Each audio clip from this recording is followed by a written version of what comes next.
اعوذ باللہ من الشیطان الرجیم بسم اللہ الرحمن الرحیم السلام علیکم ورحمۃ اللہ وبرکاتہ my dear students اہلا وسہلا مرحبا آپ سب کیسے ہیں؟ الحمدللہ کل غور و فکر کیا جو کچھ کل ہم نے سیکھا تھا؟ چلیے الحمدللہ استاذہ کی کلاس سٹارٹ ہوگی تو انشاءاللہ ہم جوائن ان کرتے ہیں اور ریویو اور باتیں کچھ کلاس کے بعد، ٹھیک ہے؟ جی سسٹر آنا پلیز کنیکٹ کر دیجئے. اللہ اکبر لا الہ الا اللہ اللہ اکبر وللہ الحمد اللہ اکبر لا الہ الا اللہ اللہ اکبر وللہ الحمد. السلام علیکم ورحمۃ اللہ وبرکاتہ. نحمده ونصلی علی رسولہ الکریم. اما بعد فاعوذ باللہ من الشیطان الرجیم. بسم اللہ الرحمن الرحیم. رب اشرح لی صدری ویسر لی امری واحلل عقدۃ من لسانی یفقہوا قولی. اللہ سبحانہ و تعالیٰ نے ہمیں پیدا کیا، اسی نے ساری کائنات کو پیدا کیا اور ان سب کی زندگی کی ایک مدت مقرر کی. جب وہ مدت پوری ہو جائے گی تو سب چیزیں اپنے اختتام کو پہنچ جائیں گی اور اس کے بعد ایک نئی زندگی شروع ہوگی. ہم سب اس بات پر یقین رکھتے ہیں. آخرت پر ایمان، قیامت پر ایمان ہمارے عقیدے کا حصہ ہے. آخرت کا آنا اس لیے بھی ضروری ہے کہ ہم سب اس کا خوف رکھتے ہوئے، اس دن کے حساب سے ڈرتے ہوئے اپنے اعمال کی اصلاح کر سکیں. اس دن کے آنے سے پہلے کیا کیا ہوگا، اللہ سبحانہ تعالیٰ نے نبی صلی اللہ علیہ وسلم کی زبانی ہمیں اس کی علامات اور نشانیاں بتا دی تاکہ ہم اس کے لیے تیاری کرتے رہیں، اس کو بھولے نہیں. اللہ تعالیٰ کا ارشاد ہے فَهَلْ يَنظُرُونَ إِلَّا السَّاعَةَ أَن تَأْتِيَهُم بَغْتَةً فَقَدْ جَاءَ أَشْرَاطُهَا فَأَنَّىٰ لَهُمْ إِذَا جَاءَتْهُمْ ذِكْرَاهُمْ. تو کیا یہ لوگ بس قیامت ہی کے منتظر ہیں کہ وہ اچانک ان پر آ جائے؟ اس کی علامتیں تو ظاہر ہو چکی ہیں. جب وہ خود ہی آ جائے گی تو ان کے لیے نصیحت حاصل کرنے کا موقع کہاں باقی رہے گا. لہذا ظاہر ہونے والی علامات سے ہمیں نصیحت حاصل کرنی چاہیے. ہم سب ایمان تو رکھتے ہیں کہ قیامت آئے گی، لیکن ایک فطری امر ہے یا ایک فطرت میں انسان کی یہ بات ہے کہ انسان کا دل اسی چیز پر پوری طرح مطمئن ہوتا ہے یا یقین کرتا ہے جسے وہ اپنی آنکھوں سے دیکھ لے، اور جس چیز کو دیکھا نہ ہو اس کے متعلق شکوک و شبہات کا ہی شکار رہتا ہے. اسی بات کا ثبوت رسول اللہ صلی اللہ علیہ وسلم کا یہ فرمان بھی ہے، لیس الخبر کالمعینہ. مسند احمد کی روایت ہے کہ سنی سنائی بات آنکھوں دیکھی جیسے نہیں، دیکھنے سے قلبی اطمینان نصیب ہوتا ہے. اس کی دلیل قرآن میں مذکور ابراہیم علیہ السلام کا قصہ بھی ہے.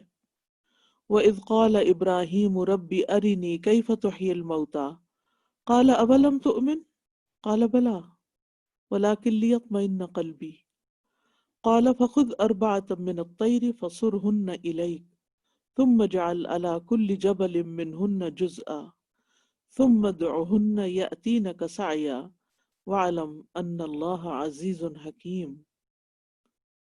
اور جب ابراہیم علیہ السلام نے کہا، اے میرے رب، مجھے دکھا تو مردوں کو کیسے زندہ کرے گا، یعنی جب قیامت آئے گی تو سب لوگ دوبارہ کیسے زندہ ہوں گے؟ فرمایا اور کیا تو نے یقین نہیں کیا؟ کہا کیوں نہیں، اور لیکن اس لیے کہ میرا دل پوری تسلی حاصل کر لے، میں دیکھنا چاہتا ہوں۔ فرمایا پھر 4 پرندے پکڑ اور انہیں اپنے ساتھ مانوس کر لے، پھر ہر پہاڑ پر ان کا ایک حصہ رکھ دے، پھر انہیں بلا، دوڑتے ہوئے تیرے پاس آ جائیں گے، اور جان لے کہ بے شک اللہ سب پر غالب کمال حکمت والا ہے۔ ابراہیم علیہ السلام سے بڑھ کر ایمان کس کا ہو سکتا ہے؟ لیکن یقین کے لیے، تسلی کے لیے انہوں نے ایک ایسی چیز کا مطالبہ کیا کہ وہ دیکھنا چاہتے تھے کہ یہ سب عمل ہوتا کیسے ہے۔ تو اللہ سبحانہ و تعالیٰ ان سے ناراض نہیں ہوئے، بلکہ انہیں ایک مثال کے ذریعے، ایک تجربے کے ذریعے یہ بات پوری طرح سمجھا دی۔ ہم سب بھی آخرت پر یقین رکھتے ہیں، اس لیے کہ ہمیں اس کی خبر اللہ سبحانہ و تعالیٰ نے اپنے کلام میں دی ہے، اور اللہ سے بڑھ کر سچی بات کس کی ہو سکتی ہے؟ اور محمد صلی اللہ علیہ وسلم نے اس کے بارے میں باقاعدہ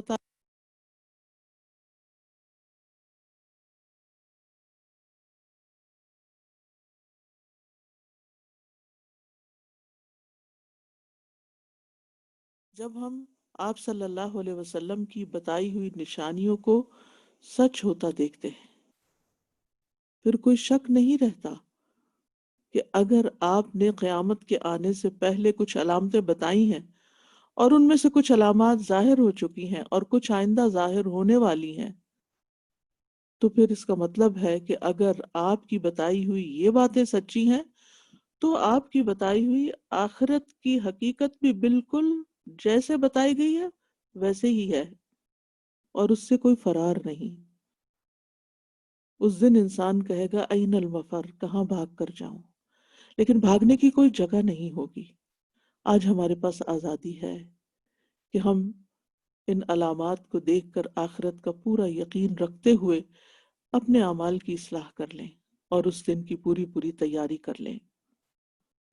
تو یہ ایک حقیقت ہے کہ علامات قیامت کی خبر دینے کے فوائد میں سے ایک فائدہ یہ ہے کہ دل میں ایمان مضبوط ہو جاتا ہے، یقین کی کیفیت بڑھتی ہے۔ جب بھی کوئی علامت عملاً ثابت ہو جاتی ہے تو مومن کیا کہتے ہیں؟ ھذا ما وعدنا اللہ ورسولہ وصدق اللہ ورسولہ وما زادہم الا ایمانا وتسلیما، سورۃ الاحزاب 22۔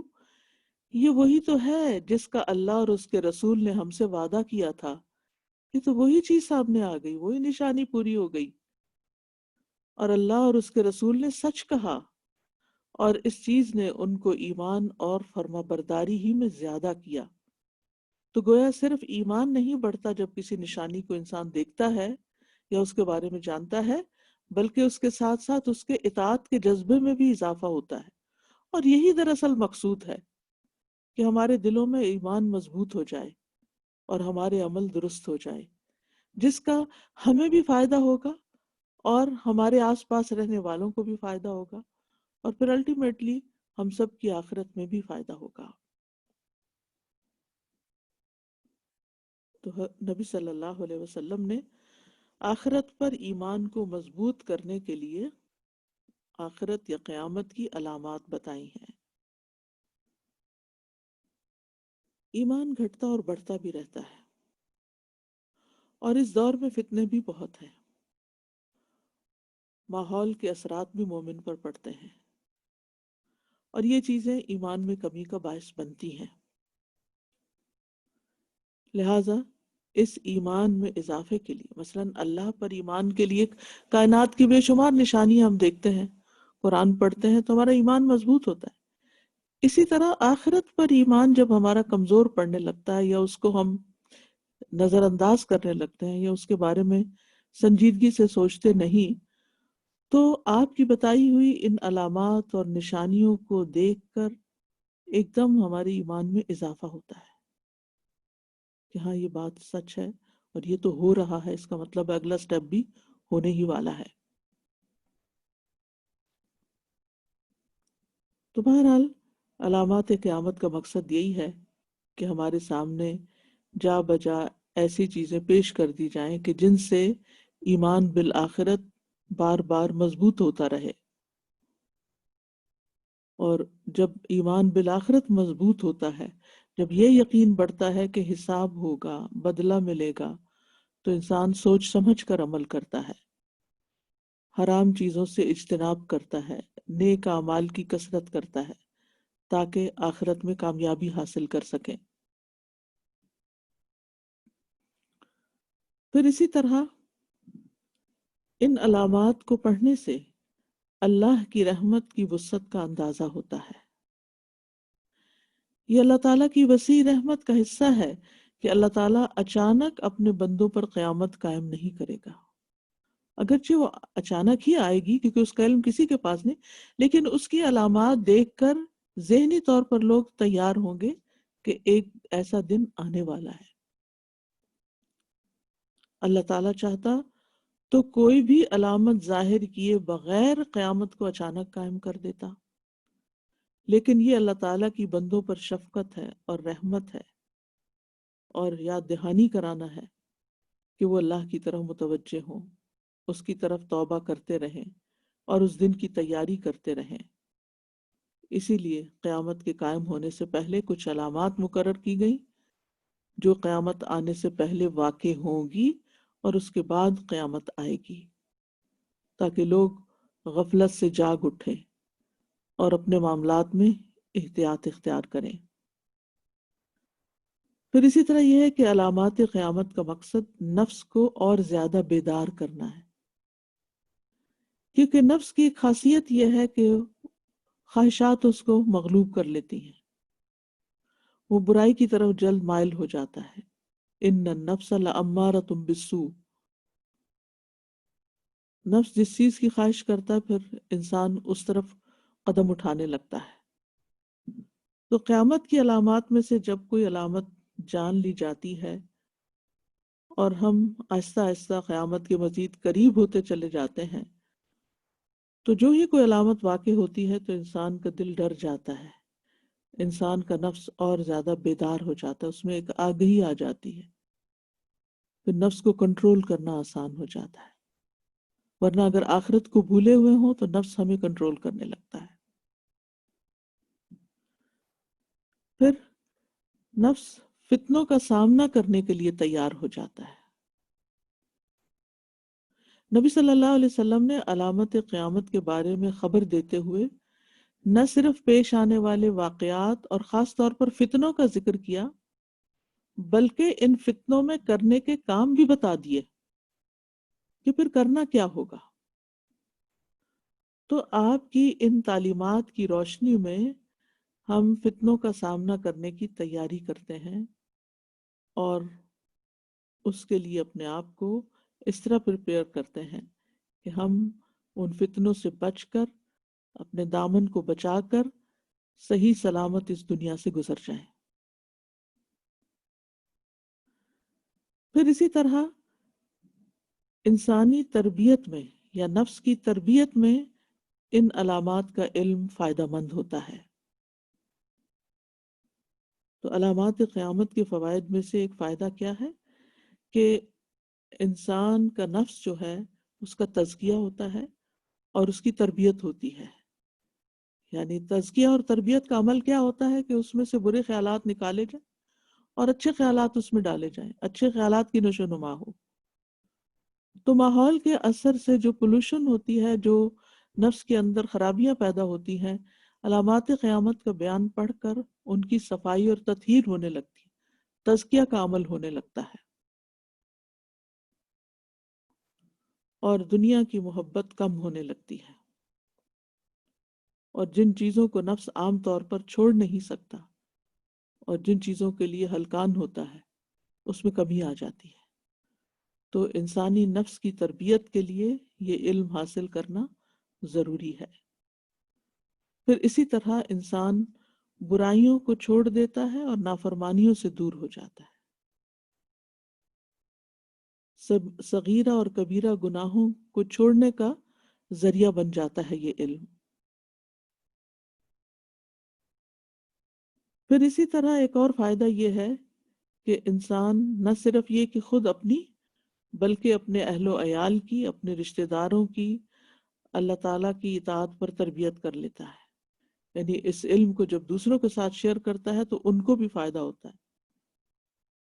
یعنی علامات قیامت کا علم ہمیں اس بات کی طرف لے جاتا ہے کہ ہم ازواج، اولاد، رشتہ داروں اور ان تمام بہن بھائیوں کی تربیت کریں اس خالص علم کی روشنی میں جو علامت قیامت کا ہمیں دیا گیا ہے.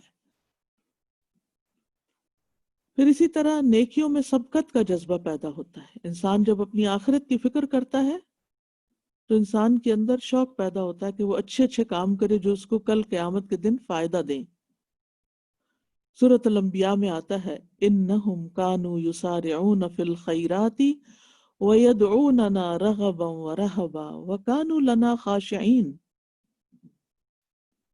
بے شک وہ نیکیوں میں جلدی کرتے تھے اور ہمیں رغبت اور خوف سے پکارتے تھے اور وہ ہمارے ہی لیے عاجزی کرنے والے تھے. تو یہ رغبت اور خوف کیسے پیدا ہوتا ہے؟ آخرت کی یاد سے پیدا ہوتا ہے. امام ابن تیمیہ کہتے ہیں ہر وہ شخص جو اللہ کی نافرمانی کرتا ہے وہ جاہل ہے. وہ کیا ہے؟ جاہل ہے.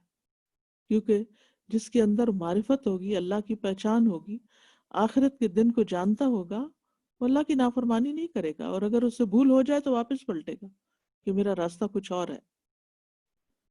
تو کہتے ہیں ہر وہ شخص جو اللہ سے ڈرتا ہے وہ عالم اور اطاعت گزار ہے.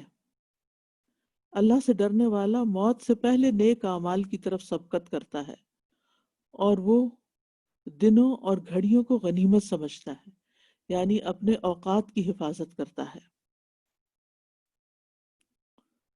علامات قیامت کے علم سے انسان کے اندر اپنے فرائض کے ادا کرنے کی قوت پیدا ہوتی ہے. عام طور پر انسان ٹال مٹول کرتا رہتا ہے، لیکن جب اس کو یقین ہوتا ہے کہ وہ اپنے رب سے ملاقات کرنے والا ہے تو اس کی نمازوں میں بھی خشوع پیدا ہوتا ہے، اس کے اندر صبر بھی آتا ہے، اس کے اندر اچھا اخلاق پیدا ہوتا ہے. وَاسْتَعِينُوا بِالصَّبْرِ وَالصَّلَاةِ وَإِنَّهَا لَكَبِيرَةٌ إِلَّا عَلَى الْخَاشِعِينَ الَّذِينَ يَظُنُّونَ أَنَّهُمْ مُلَاقُو رَبِّهِمْ وَأَنَّهُمْ إِلَيْهِ رَاجِعُونَ. اور مشکل پڑنے پر صبر اور نماز سے مدد لو. بلا شبہ نماز بھاری ہے مگر عاجزی کرنے والوں پر نہیں، اور یہ عاجزی قیامت کے ڈر سے ہی پیدا ہوتی ہے. جو یہ یقین رکھتے ہیں کہ وہ اپنے رب سے ضرور ملنے والے ہیں اور اسی کی طرف واپس جانے والے ہیں، تو نماز میں خشوع پیدا ہو ہی نہیں سکتا جب تک یہ یقین پختہ نہ ہو کہ ہم واپس جانے والے ہیں اور ایک دن رب کے سامنے جا کر کھڑے ہوں گے. رب سے ملاقات کوئی معمولی چیز نہیں ہے. جب ملاقات ہوگی تو رب حساب لے گا اور پوچھے گا کیا تم نے یہ بھی غلطی کی تھی، کیا یہ بھی گناہ کیا تھا، کیا یہ بھی کیا تھا، کیا ہے؟ ساری زندگی کا نام اعمال اس کو دکھا دیا جائے گا، یہ سب کچھ کیا تھا، اور انسان کے پاس کوئی جرت نہیں ہوگی کہ وہ اس میں سے کسی بھی غلطی کا انکار کر سکے. اور اس وقت انسان کی حالت کیا ہوگی؟ شرمندگی کے مارے، ڈر کے مارے کہ اب تو میں گیا، اب تو میری معافی نہیں، اب کیا بنے گا. تو اس وقت اللہ تعالیٰ اپنی وسیع رحمت کی وجہ سے فرمائے گا قد سترتها فی الدنیا، میں نے دنیا میں بھی ان گناہوں کو ڈھانپ دیا تھا اور آج بھی میں ان کو ڈھانپ رہا ہوں. اور اس طرح اللہ تعالیٰ بخشش فرمائیں گے جس کے حق میں چاہیں گے. یغفر لمن یشاء ویعذب من یشاء. تو انسان جب اس دن کو اپنے سامنے رکھتا ہے تو پھر اس کی عبادت میں بھی خشوع آتا ہے، اس کے اندر اخلاص بھی پیدا ہوتا ہے، اس کے اعمال کے اندر بھی بہتری آتی ہے، اور خصوصاً فرائض کی ادائیگی میں. اسی طرح سورۃ الانعام میں فرمایا وَهَذَا كِتَابٌ أَنزَلْنَاهُ مُبَارَكٌ مُصَدِّقُ الَّذِي بَيْنَ يَدَيْهِ وَلِتُنذِرَ أُمَّ الْقُرَى وَمَنْ حَوْلَهَا وَالَّذِينَ يُؤْمِنُونَ بِالْآخِرَةِ يُؤْمِنُونَ بِهِ وَهُمْ عَلَى صَلَاتِهِمْ يُحَافِظُونَ. اور یہ ایک کتاب ہے، ہم نے اسے نازل کیا، بڑی برکت والی ہے، اس کی تصدیق کرنے والی ہے جو اس سے پہلے ہے، یعنی پہلی کتابوں کی بھی، اور تاکہ تو بستیوں کے مرکز یعنی مکہ اور اس کے ارد گرد کے لوگوں کو ڈرائے، خبردار کرے، اور جو لوگ آخرت پر یقین رکھتے ہیں وہ اس پر ایمان لاتے ہیں۔ گویا آخرت کا یقین ہمیں قرآن پر بھی صحیح معنوں میں ایمان لانا سکھاتا ہے، اور وہی لوگ پھر قرآن سے محبت رکھتے ہیں اور اس کی طرف توجہ کرتے ہیں اور اس میں تدبر کرتے ہیں اور اس کی برکتیں حاصل کرتے ہیں، کیونکہ انہیں پتہ ہے واپس جانا ہے تو اس زندگی کو اللہ کے دیے ہوئے ضابطے کے مطابق ہی گزارنا ہوگا، اور وہ پورے شوق اور ذوق اور توجہ کے ساتھ پھر قرآن کو پڑھتے ہیں کہ ہمارا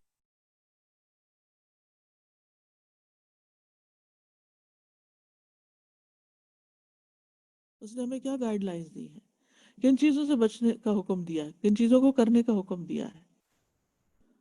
تو قرآن پر بھی حقیقی معنوں میں وہ ایمان لاتا ہے جو آخرت پر ایمان رکھتا ہے، کیونکہ آگے حساب کتاب کا فکر ہوگا تو انسان اس کی تیاری کرے گا، اور اس کی تیاری کے لیے اس مینول کا پھر پڑھنا ضروری، اس کے بغیر تیاری نہیں ہو سکتی۔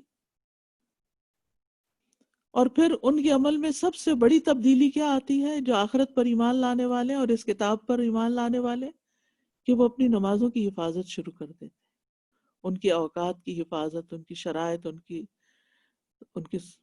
کے فرائض، ان کے مستحبات، ان کے اوقات، ہر چیز کی پھر حفاظت کرتے ہیں،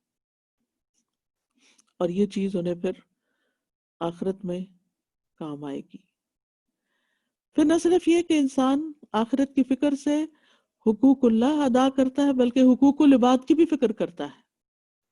یہ جو دنیا میں ظلم نظر آتا ہے اور فساد نظر آتا ہے، یہ اسی وجہ سے تو ہے کہ لوگوں کا آخرت پر صحیح یقین نہیں۔ اگر وہ یقین ہو تو پھر انسان کسی کا حق نہ مارے، پھر یہ ظلم نہ ہو، پھر یہ ناانصافیاں نہ ہو، یہ بے وجہ قتل نہ ہو۔ جب انسان کو پتا ہو کہ میں کہیں پکڑا جاؤں گا اور مجھ سے حساب ہوگا، تو پھر وہ پھونک پھونک کے قدم رکھتا ہے۔ تو سورۃ الرعد میں فرمایا الذین یوفون بعہد اللہ ولا ینقضون المیثاق والذین یصلون ما امر اللہ بہ ان یوصل ویخشون ربہم ویخافون سوء الحساب، جو اللہ کا عہد پورا کرتے ہیں اور پختہ عہد کو توڑتے نہیں، اور جو اس چیز کو ملاتے ہیں جس کے متعلق اللہ نے حکم دیا کہ اسے ملایا جائے، یعنی جن جن چیزوں کا، خصوصاً رشتہ داریوں کا، تعلقات کا، اور اپنے رب سے ڈرتے ہیں اور برے حساب کا خوف رکھتے ہیں کہ اگر ہم نے کسی انسان کے حق میں کوئی ڈنڈی ماری، کوئی زیادتی کی، ظاہری یا چھپ کر، یا کہیں خیانت کی، یا کہیں کوئی اذیت دی کسی بھی طرح کی، چاہے فزیکلی یا ایموشنلی کسی کو ٹارچر کیا، تو آگے پکڑ ہونے والی ہے، آگے کوئی ہے جو چیک کرے گا اور پھر ایک طرف لے جائے گا، تو جنت کا راستہ بھول جائے گا۔ تو یہ آخرت کی فکر اور آخرت کی علامات کا علم انسان کو بارہا اپنے اعمال کا حساب لینے کی طرف متوجہ کرتا ہے۔ پھر اسی طرح انسان کے اندر دنیا سے بے رغبتی پیدا ہو جاتی ہے، آخرت کا شوق پیدا ہو جاتا ہے۔ جس کو یہ پتہ چل جائے کہ قیامت قریب آ چکی ہے، وہ اپنی آرزوؤں کو کم کر دیتا ہے کہ یہ ختم ہونے والی چیز کے لیے اتنا تردد کیا، کہ اس کی تیاری میں اپنے ساری قوتیں لگا دے، کیوں نہ اس جگہ کی کو بہترین طریقے سے تیار کریں جو ہمیشہ کے لیے ہماری ہے۔ لہٰذا ایسا انسان ہر دم اپنی غلطیوں پر توبہ کرتا رہتا ہے اور دنیا سے اٹریکٹ ہو کر غلط کام نہیں کرتا۔ حقیقت بھی یہی ہے کہ ہماری دنیا میں سے جتنا وقت گزرتا جا رہا ہے وہ گویا نکل گیا ہاتھ سے، گویا تھا ہی نہیں۔ اب اگر ہماری 30-40 سال کی بھی زندگی ہو تو وہ کہاں ہے، وہ صرف نمبر باقی ہے، ہمارے ہاتھ میں تو کچھ نہیں، نکل گیا نا وہ حصہ ہمارے ہاتھ سے۔ ایسے جو باقی بچا وہ بھی نکل جائے گا ایک دن۔ تو پھر انسان کو جب یہ پتہ چلتا ہے کہ یہ برف پگھل رہی ہے اور یہ ہمارے ہاتھ سے نکلتا ہی چلا جا رہا ہے، نکلتا ہی چلا جا رہا ہے، تو پھر انسان جانے والی چیز کے ساتھ اتنی محبت نہیں کرتا جتنی ملنے والی اور باقی رہنے والی چیز سے محبت کرتا ہے۔ لیکن ہم جاننے کے باوجود چونکہ یقین نہیں رکھتے اس لیے اس کے مطابق اپنی زندگی کو نہیں بدلتے. تو گویا دوسرے لفظوں میں آخرت کی تیاری میں مددگار علم ہے یہ، اس دن کی تیاری کے لیے، یعنی آخرت کے سفر کے لیے اور آخرت کے گھر کے لیے تیاری کرنے میں یہ علم مددگار ہے علامات قیامت کا. یعنی بہت بڑا مقصد ان علامات قیامت کی نشانیوں کو پڑھنے کا کیا ہے کہ ہم اپنے آخری گھر کی تیاری کی فکر کریں. حافظ ابن حجر رحمہ اللہ کہتے ہیں، جو بخاری کے شارح ہیں، علامات قیامت یعنی قیامت کی علامات کو پہلے ظاہر کرنے میں غافل لوگوں کو جگانا مقصود ہے. جیسے عام طور پر کوئی سویا ہوا ہو اور اس کو کہیں جانا ہو تو ہم اسے اٹھاتے ہوئے صرف یہ نہیں کہتے کہ اٹھ جاؤ، ہم یہ کہتے ہیں اٹھ جاؤ، اتنے منٹ رہ گئے ہیں، کہیں تم اپنی فلائٹ مس نہ کر دو. تو وہ جو اس سے پہلے کے حصے ہیں، اور ابھی تم کو نہانا بھی ہے، کھانا بھی ہے، یہ اور یہ بھی کرنا ہے، تو وہ جو پریپریشن ٹائم اور اس میں پیش آنے والے جو کام ہیں ان کی طرف کیوں توجہ دلاتے ہیں؟ تاکہ انسان اس اصل مقصد سے پیچھے نہ رہ جائے. تو ابن حجر کہتے ہیں اور ان کو توبہ اور آخرت کے گھر کی تیاری کی ترغیب دینا ہے.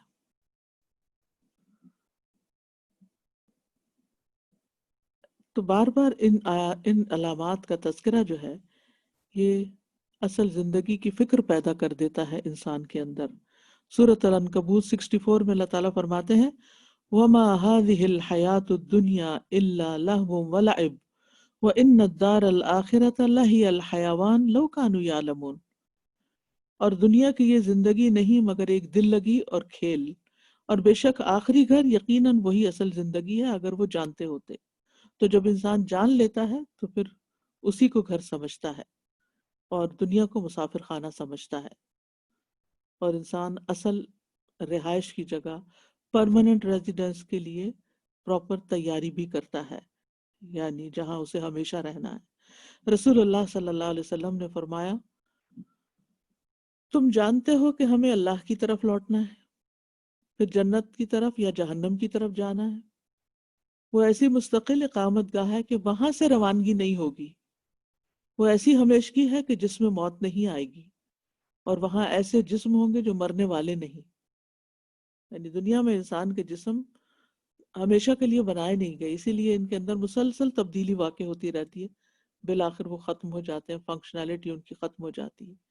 لیکن آخرت میں جو جنت ہو یا جہنم، ان میں جو جسم بنیں گے وہ ہمیشہ ہمیشہ کے لیے کام کرنے والے ہوں گے. تو قیامت کے مراحل کی بہتر انداز سے تیاری ہو سکتی ہے اگر ان مراحل کو جانا جائے. ابن عمر کہتے ہیں میں رسول اللہ صلی اللہ علیہ وسلم کی خدمت میں حاضر تھا، ایک انصاری صحابی آپ کے پاس آئے، انہوں نے نبی صلی اللہ علیہ وسلم کو سلام کیا، پھر کہا اللہ کے رسول مومنوں میں سب سے افضل کون ہے؟ آپ نے فرمایا ان میں سے جس کا سب سے اچھا اخلاق ہو. سب سے افضل مومن کون ہے؟ جس کا اخلاق سب سے اچھا ہو. انہوں نے کہا کون سے مومن سب سے زیادہ عقل مند ہے؟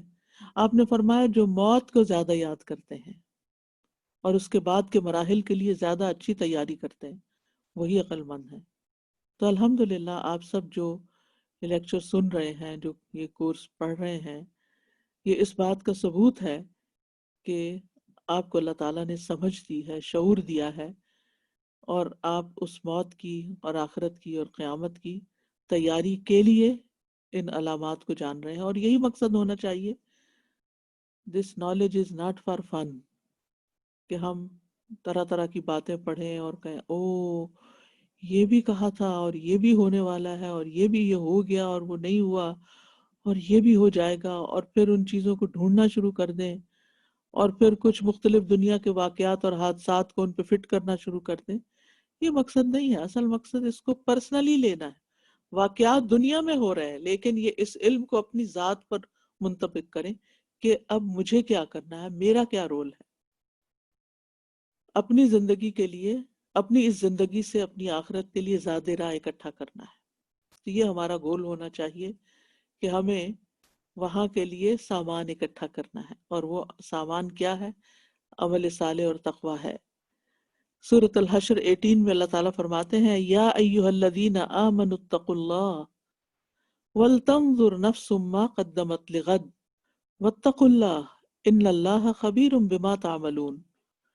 اے ایمان والو، اللہ سے ڈرو، اور ہر ایک کو یہ دیکھنا چاہیے کہ اس نے کل کے لیے کیا سامان کیا ہے، اور اللہ سے ڈرتے رہو، جو کچھ تم کرتے ہو اللہ یقیناً اس سے پوری طرح باخبر ہے۔ تو آپ دیکھیے وَلْتَنظُرْ نَفْسٌ مَا قَدَّمَتْ لِغَدْ، ہر انسان کو یہ دیکھتے رہنا چاہیے کہ اس نے کل کے لیے کیا تیاری کی ہے۔ تو انشاءاللہ علامات قیامت کا علم آپ کو کل کی تیاری میں مدد دے گا۔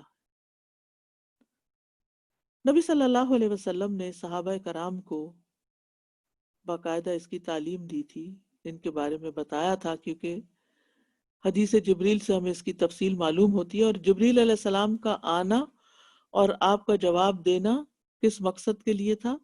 آپ نے فرمایا بے شک یہ جبریل تھے جو تمہیں تمہارے دین کی تعلیم دینے آئے تھے۔ تو آپ نے باقاعدہ اس کی تعلیم دی۔ عمر بن خطاب کہتے ہیں ایک دن ہم رسول اللہ صلی اللہ علیہ وسلم کے پاس بیٹھے ہوئے تھے کہ اچانک ایک آدمی آ گیا، انتہائی سفید کپڑے اور بال نہایت کالے تھے، اس پر سفر کے کوئی آثار دکھائی نہ دیتے تھے، اور ہم میں سے کوئی اسے پہچانتا بھی نہ تھا، یہاں تک کہ وہ نبی صلی اللہ علیہ وسلم کے سامنے بیٹھ گیا۔ اس نے اپنے گھٹنے آپ کے گھٹنوں کے ساتھ ملا لیے اور اپنی ہتھیلیاں بھی آپ کی رانوں پہ رکھ دی، یعنی بالکل جھک کے آگے بیٹھ گیا، اور کہنے لگا، بہت سے سوال تھے جن میں سے ایک سوال یہ تھا، اے محمد مجھے قیامت کے متعلق بتائیں۔ آپ نے فرمایا اس کے بارے میں جس سے پوچھ رہے ہو وہ پوچھنے والے سے زیادہ نہیں جانتا۔ تب اس نے کہا مجھے اس کی علامات بتا دیں، اس کی علامات بتا دیں، کیونکہ آپ کو قیامت کا علم تو نہیں لیکن علامات قیامت کا علم بہت اچھی طرح دیا گیا ہے۔ تو آپ نے فرمایا یہ کہ لونڈی اپنی مالکہ کو جنم دے گی، اور تم دیکھو گے کہ پاؤں اور جسم سے ننگے فقیر اور بکریوں کے چرواہے اونچی اونچی عمارتیں بنانے میں ایک دوسرے سے بڑھنے لگیں گے۔ اس کی تفصیل انشاءاللہ آگے آئے گی، لیکن یہاں مقصود کیا ہے کہ آپ نے علامات قیامت اس وقت صحابہ کے سامنے بیان کی جبریل علیہ السلام کے سوال کی شکل میں۔ علم دینے کا ایک بڑا بہترین طریقہ ہے کہ دو لوگ بیٹھ کر گفتگو کریں اور سننے والے ان کی باہمی کنورسیشن سوال جواب سے سیکھیں۔ پھر وہ چلا گیا، پھر کچھ عرصہ ہم ایسے ہی رہے۔ آپ نے فرمایا اے عمر کیا تمہیں خبر ہے وہ سائل کون تھا؟ میں نے عرض کیا اللہ اور اس کے رسول ہی بہتر جانتے ہیں۔ صحابہ کرام کا اطمینان قلب آپ دیکھیے، اگر ہماری مجلس میں کوئی اجنبی شخص آ جائے تو ہمارا رویہ کیا ہوتا ہے؟ بار بار اس کی طرف دیکھتے رہتے ہیں، پھر اس سے پوچھتے ہیں، تجسس کرتے ہیں، پھر آپس میں ڈسکس کرتے ہیں، پھر جس کی مجلس میں وہ آیا ہوتا ہے اس کو پوچھتے ہیں۔ یہ غیر ضروری چیزوں پر ہماری توجہ کتنی زیادہ ہوتی ہے۔ یہاں صحابہ کرام کو یہ تجسس ضرور ہے کہ یہ بندہ نہ جانا پہچانا ہے اور نہ ہی مسافر ہے، تو پھر یہ ہے کون؟ لیکن کوئی بھی یہ جرات نہیں کرتا کہ محمد صلی اللہ علیہ وسلم سے اس کے بارے میں سوال کرے، اور جب آپ خود فرماتے ہیں کہ تمہیں معلوم ہے تو اس وقت بھی یہ کہتے ہیں کہ اللہ اور اس کا رسول بہتر جانتے ہیں۔ کیا ٹرسٹ تھا، کیا اعتماد تھا، کیا یقین تھا کہ اس کسی مقصد کے تحت ہی یہ کام ہوا ہے، اور یہ پورے اعتماد کی علامت ہے۔ اور پھر جو کچھ وہ سکھا کر گئے وہ ہمیشہ کے لیے محفوظ ہو گیا، اور آج ہمارے لیے ایک بہت بڑی رہنمائی کا ذریعہ ہے۔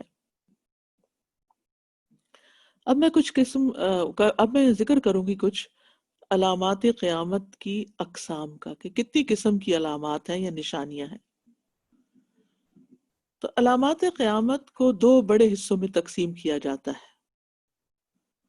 پہلی قسم ہے علامات صغرا، صغرا کہتے ہیں چھوٹے کو، چھوٹی نشانیاں۔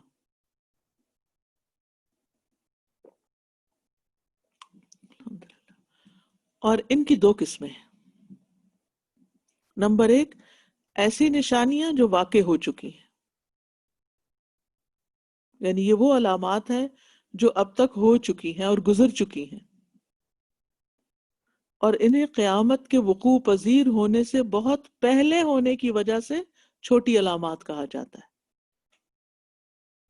مثلا نبی صلی اللہ علیہ وسلم کی بعثت، چاند کا 2 ٹکڑے ہونا، مدینہ میں ایک ہولناک آگ کا ظاہر ہونا، وغیرہ وغیرہ۔ نمبر 2، ایسی نشانیاں جو واقع ہو رہی ہیں، یعنی ظاہر ہو رہی ہیں لیکن ختم نہیں ہوئی ابھی تک، بلکہ ان میں اضافہ ہو رہا ہے، اور یہ بہت زیادہ ہیں، اور ان کو بھی علامات صغریٰ کہا جاتا ہے، چھوٹی نشانیاں۔ ان میں سے بعض کیا ہیں؟ لونڈی کا اپنی مالکہ کو جنم دینا، لونڈی کا اپنے مالک کو جنم دینا، ننگے پاؤں ننگے بدن بکریوں کے چرواہوں کا بلند و بالا عمارتیں بنانے میں ایک دوسرے سے آگے بڑھنے کی کوشش کرنا، 30 جھوٹے مدعیان نبوت دجالوں کا ظاہر ہونا، وغیرہ وغیرہ۔ تو یہ ہیں علامات صغریٰ، نمبر 1 جو واقع ہو چکی، اور نمبر 2 جو ہو رہی ہیں اور ہوتی چلی جائیں گی جب تک کہ ساری پوری ہو جائیں۔ دوسری قسم کی علامات علامات کبریٰ ہیں۔ یہ وہ علامات ہیں جن کے ظاہر ہونے کے بعد جلد ہی قیامت قائم ہو جائے گی، اور یہ 10 نشانیاں ہیں۔ اب تک ان میں سے کوئی بھی نشانی ظاہر نہیں ہوئی، کیونکہ ان کے بعد پھر قیامت بہت جلد آ جائے گی۔ تو ان دونوں میں فرق کیا ہوا، چھوٹی نشانیوں میں اور بڑی نشانیوں میں؟ کہ بڑی نشانیاں جب واقع ہو جائیں گی تو فوراً بعد قیامت آ جائے گی، اور ان علامات کے اثرات لوگ شدت سے محسوس کریں گے، یعنی وہ کوئی ڈھکی چھپی علامتیں نہیں ہوں گی۔ ابھی تو بہت سی ایسی علامات ہیں جو گزر چکی ہیں اور ہم لوگوں کو پتہ بھی نہیں ہے۔ یعنی بہت سے مسلمان اگر آپ ان سے پوچھیں کہ اب تک کون کون سی قیامت کی علامات واقع ہو چکی ہیں تو وہ بتا نہیں سکیں گے، پتہ ہی نہیں، کیونکہ محسوس ہی نہیں کیا، علم حاصل ہی نہیں کیا۔ لیکن بڑی علامات ایسی ہوں گی کہ جو کسی کو بھی، یعنی کوئی بھی اس سے الگ نہیں رہ سکے گا، ہر ایک کو پتہ چلے گا۔ تو جہاں تک چھوٹی نشانیوں کا تعلق ہے تو یہ وقوع قیامت سے کافی عرصہ پہلے وقتاً فوقتاً مختلف علاقوں میں واقع ہوتی رہیں گی۔ بعض لوگوں کو ان کا پتہ چل جائے گا اور بعض کو ان کا شعور نہیں ہوگا۔ ہم کیوں پڑھ رہے ہیں؟ تاکہ ہمیں ان کا شعور ہو جائے، ہم ان کو پہچان جائیں، اور ہمارے یقین اور ایمان میں اضافہ ہو، اور ہمارے اعمال کی اصلاح ہو، اور ہم نصیحت پکڑیں۔ تو علامات صغریٰ جو ہیں وہ بعض لوگوں کو پتہ ہوتی ہیں، بعض کو نہیں پتہ ہوتی، اور کبریٰ جو ہیں وہ کسی سے ڈھکی چھپی نہیں رہیں گی۔ صغریٰ اور کبریٰ کے درمیان کتنا فرق ہے کوئی نہیں جانتا، یعنی علامات صغریٰ، لیکن کبریٰ اور قیامت کے درمیان پھر تھوڑا ہی فاصلہ رہ جائے گا۔ تو ہم دیکھیں گے علامات قیامت صغریٰ، پہلی قسم، اور ان میں سے وہ علامات جو ظاہر ہو چکی ہیں۔ ان میں سب سے پہلی نشانی نبی صلی اللہ علیہ وسلم کی بعثت ہے اور آپ کی وفات ہے۔ سورۃ محمد میں قیامت کی نشانیوں کا ذکر آنے میں بھی ایک نصیحت ہے۔ فَهَلْ يَنظُرُونَ إِلَّا السَّاعَةَ أَن تَأْتِيَهُمْ بَغْتَةً فَقَدْ جَاءَ أَشْرَاطُهَا، کیا یہ لوگ بس قیامت ہی کے منتظر ہیں کہ اچانک آ جائے؟ اس کی علامتیں ظاہر ہو چکی ہیں۔ تو نبی صلی اللہ علیہ وسلم کے زمانے میں یہ وحی کے ذریعے سورۃ محمد کے اندر بتایا جانا کہ علامتیں ظاہر ہو چکی ہیں، تو اس پر علماء کیا کہتے ہیں کہ سب سے پہلی علامت خود محمد صلی اللہ علیہ وسلم کی نبوت ہے۔ تو نبی صلی اللہ علیہ وسلم قیامت کی نشانیوں میں سے سب سے پہلی نشانی ہے۔ امام قرطبی کہتے ہیں قیامت کی پہلی نشانی نبی صلی اللہ علیہ وسلم کا تشریف لانا ہے، کیونکہ آپ نبی آخر الزمان ہیں، اور آپ کی اور قیامت کے درمیان اور کوئی نبی آنے والا نہیں۔ ابو جبیرہ کہتے ہیں رسول اللہ صلی اللہ علیہ وسلم نے مجھ سے فرمایا مجھے قیامت کے قریب مبعوث کیا گیا ہے، یعنی آپ کے بعد دنیا کی زندگی کا وقت کم ہوگا بنسبت اس کے جو آدم علیہ السلام کی دنیا میں آنے سے لے کر نبی صلی اللہ علیہ وسلم کے آنے تک کا وقفہ تھا یا عرصہ تھا، وہ عرصہ یا وقفہ زیادہ ہے۔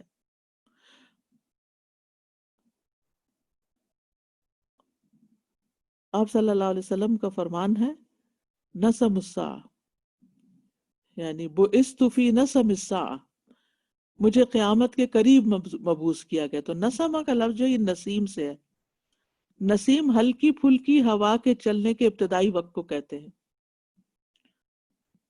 یعنی ہلکی پھلکی ہوا جب چلتی ہے تو انسان کہتا ہے کہ شاید کوئی بادل وغیرہ آ رہے ہیں، پھر شاید بارش ہو، تو اس سے یہ لفظ نسمہ ہے۔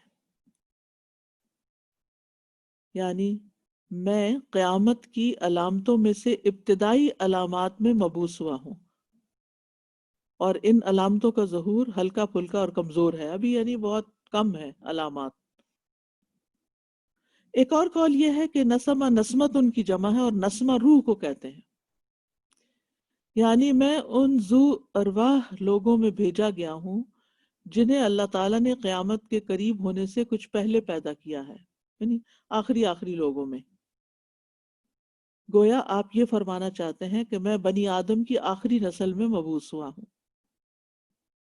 آپ صلی اللہ علیہ وسلم نے ایک موقع پر اپنی 2 انگلیوں کو ملا کر اپنے اور قیامت کے قریب ہونے کی خبر دی۔ صحیح بخاری میں آتا ہے، سہل بن سعد کہتے ہیں رسول اللہ صلی اللہ علیہ وسلم نے فرمایا میں اور قیامت اس قدر نزدیک بھیجے گئے ہیں، آپ نے 2 انگلیوں سے اشارہ فرمایا پھر ان کو پھیلا دیا، یعنی 2 انگلیاں اکٹھی کی پھر ان کو الگ کر دیا۔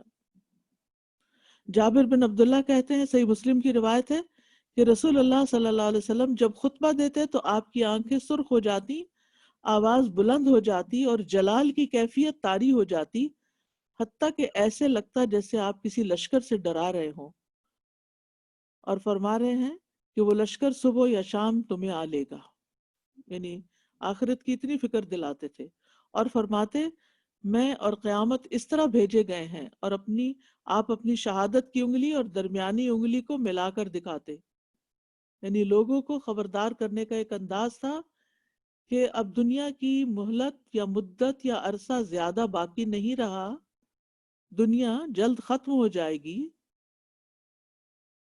تو میرے بعد کوئی اور نبی نہیں آئے گا، اب قیامت ہی آئے گی۔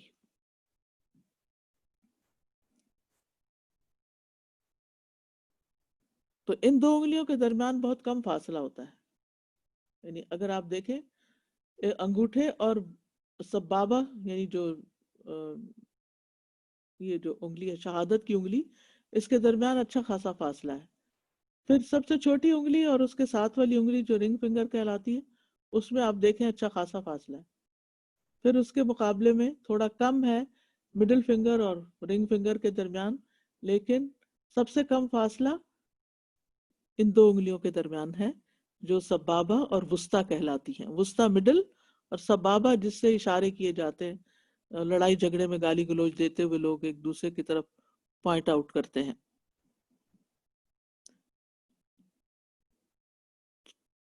تو اس سے کیا پتہ چلتا ہے کہ نبی صلی اللہ علیہ وسلم کی وفات سے اب تک کافی زمانہ بیت چکا ہے، لہٰذا قیامت اور بھی قریب آ گئی ہے۔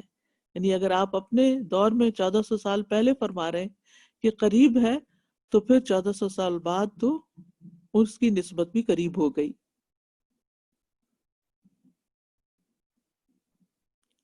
عبداللہ بن عمر سے مروی ہے کہ وہ میدان عرفات میں وقوف کر رہے تھے۔ وقوف کہتے ہیں عرفہ کے دن کھڑے ہو کر دعائیں مانگنے کو زوال کے بعد، یہ حج کا ایک اہم رکن ہے، وقوف عرفات میں ٹھہرنا۔ انہوں نے سورج کو دیکھا جو غروب کے لیے ڈھال کی طرح لٹک آیا تھا، اور وہ اسے دیکھ کر رونے لگے اور خوب روئے۔ ایک آدمی نے پوچھا، اے ابو عبد الرحمن، آپ کے ساتھ مجھے کئی مرتبہ وقوف کا موقع ملا ہے، لیکن کبھی آپ نے ایسا نہیں کیا کہ اتنا روئے ہوں۔ انہوں نے فرمایا، مجھے رسول اللہ صلی اللہ علیہ وسلم کی یاد آ گئی، وہ بھی اسی جگہ پر وقوف کر رہے تھے۔ انہوں نے فرمایا تھا، اے لوگو، دنیا کی جتنی زندگی گزر چکی ہے اس کے بقیہ حصے کی نسبت صرف اتنی ہی ہے جتنی اس دن کے بقیہ حصے کی گزرے ہوئے دن کے ساتھ۔ یعنی صبح سورج نکلتا ہے تو سمجھے وہ زندگی کا یا دنیا کا آغاز ہے، پھر پورے آسمان سے گھومتا پھرتا ہوا جب زوال کے بعد جب غروب کے قریب پہنچتا ہے تو غروب ہونے کے تھوڑی دیر پہلے کا جو سورج تھا جو ڈھلکا ہوا تھا اس کو دیکھ کر آپ صلی اللہ علیہ وسلم نے قیامت کے قریب آنے کو سمجھایا. تو ابن عمر کو وہ بات یاد آ گئی کہ اب دنیا کی بڑی مدت باقی نہیں ہے. لیکن یاد رکھیے دنیا جتنے بھی سال ہو، مثلا ہو سکتا ہے another 1400 years ago یعنی کہ آ جائیں، اللہ ہی بہتر جانتا ہے، کیونکہ بڑی نشانی ابھی تک کوئی ظاہر نہیں ہوئی، چھوٹی چھوٹی نشانیاں بہت سی ہیں کہ قیامت آ رہی ہے. تو اگر 1400 سال بھی مثلا ایک سپوز کہ 1400 سال بعد قیامت آئے گی، ابھی نہیں آتی، خیر ہے، کوئی فکر کی بات نہیں. ہم 1400 سال نہیں جئیں گے، ہمیں مر جانا ہے اس سے پہلے. تو من مات فقد قامت قیامتہ، جو مر گیا اس کی قیامت تو قائم ہو گئی، کیونکہ اس کے بعد تو آگے کا سفر ہے، پیچھے کوئی تھوڑی پلٹ سکتا ہے. لیکن اوور آل بھی دنیا کا خاتمہ جو ہے جو قیامت کے ساتھ ہوگا وہ بھی قریب ہی ہے. پھر اسی طرح آپ کی پیدائش کے ساتھ ساتھ آپ کی وفات بھی قیامت کی نشانی ہے. صحیح بخاری میں آتا ہے، عوف بن مالک سے روایت ہے، وہ کہتے ہیں کہ میں غزوہ تبوک کے موقع پر نبی صلی اللہ علیہ وسلم کے پاس آیا جبکہ آپ چمڑے کے ایک خیمے میں تشریف فرما تھے. آپ نے فرمایا قیامت سے پہلے 6 نشانیاں ہوں گی، انہیں گن لو. اب آپ دیکھیے کہ نبی صلی اللہ علیہ وسلم کا طریقہ تعلیم کیا ہے. یعنی آپ نے ہمیں ساری باتیں، چاہے وہ قرآن کا سنانا ہو یا وہ احادیث کا بتانا ہو یا علم دینا ہو، وہ صرف کسی کلاس روم سیٹ اپ میں نہیں تھا، بلکہ عملی زندگی میں کام کاج کرتے، کیونکہ آپ نے بیک وقت بہت کچھ کرنا تھا. آپ فوجوں کو خود لیڈ کرتے تھے، آپ لوگوں کے درمیان فیصلے کرتے تھے، آپ تعلیم بھی دیتے تھے، آپ ازواج کا خیال رکھتے تھے، آپ کی گھریلو زندگی بھی تھی.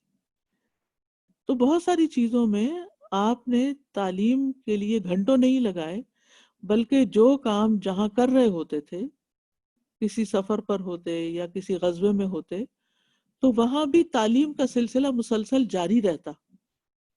اس لیے ہم سب کو بھی یہ سوچنا چاہیے کہ ہم نے کیا طریقہ اختیار کیا ہوا ہے. علم حاصل کرنا صرف ایک کورس کر لینا کی حد تک نہیں ہوتا کہ ہم کسی کورس میں داخلہ لیں، پھر وہ کر لیں اور ایک محدود ٹائم میں کر کے ختم کر کے پھر ہم کہیں کہ ہم نے یہ پڑھ لیا اور بس دیٹس اٹ. نہیں، نبی صلی اللہ علیہ وسلم کا یہ صرف کنوینئنس کے لیے ہے. بعد کے اوقات، بعد کے ادوار میں یہ طریقہ اختیار کیا گیا کہ لوگوں کو، کیونکہ علماء ہر وقت اویلیبل نہیں تھے، نبی صلی اللہ علیہ وسلم تو صحابہ کرام کو آلموسٹ ہر وقت ہی اویلیبل تھے، اور آپ پر دین مکمل ہونا تھا، سارا علم اسی وقت لوگوں کو دیا جانا تھا. تو بہرحال بعد میں ہم دیکھتے ہیں امام مالک کی حدیث کی مجلس ہوتی تھی اور علم کے لیے باقاعدہ حلقے بنے. آپ کے دور میں بھی صحابہ کے حلقات ہوتے تھے اور فارملی بھی وہ تعلیم حاصل کرتے تھے. آپ کی مجلسوں میں آ کے بیٹھتے اور اس کے بعد جب آپ چلے جاتے تو وہ بیٹھ کر اس کا مذاکرہ کیا کرتے تھے، احادیث اور آیات کو یاد کیا کرتے تھے جو آپ کی اس مجلس میں تعلیم ہوتی تھی. لیکن کہنے کا مقصد یہ ہے کہ علم صرف کلاس روم کی حد تک نہیں ہوتا کہ یہ ایک سنڈے سروس ہے اور اس کے بعد آپ بالکل آزاد ہیں جو چاہیں کریں اپنی زندگی میں. نہیں، یہ ہماری زندگیوں کا حصہ ہونا چاہیے. ایک ماں بھی اپنے بچوں کی صحیح تربیت اسی وقت کر سکتی ہے جب سچویشن پیدا ہونے پر اس کے مطابق وہ ان کو رہنمائی دے. اب مثال کے طور پر آپ صلی اللہ علیہ وسلم نے 5 نمازیں پڑھنے والے کے لیے کیا مثال دی کہ کیا اس کے گھر کے دروازے پر اگر کوئی نہر ہو اور اس میں وہ نہائے اور پھر وہ اس کے میل کچیل اتر جائے، تو یہاں مراد نماز سے کہ نماز اس طرح انسان کو نہلا دیتی ہے. تو اس حدیث سے انسپائر ہو کہ میں اپنے بچوں کو جب نہلاتی تھی تو اس وقت ساتھ ساتھ جب وہ میل اتر رہی ہوتی تھی ہاتھوں سے یا جسم سے، تو ساتھ ہی بتاتی تھی نماز بھی ایسے ہی ہماری میل اتارتی ہے. تو یہ تعلیم جو ہے وہ صرف ایک مخصوص انداز میں بیٹھ کر صرف سننا اور لکھنا نہیں، اور اس کے بعد کاپی بند کی، قلم رکھا، لیپ ٹاپ کا فلیپ بند کیا اور اس کے بعد دنیا میں گھس گئے.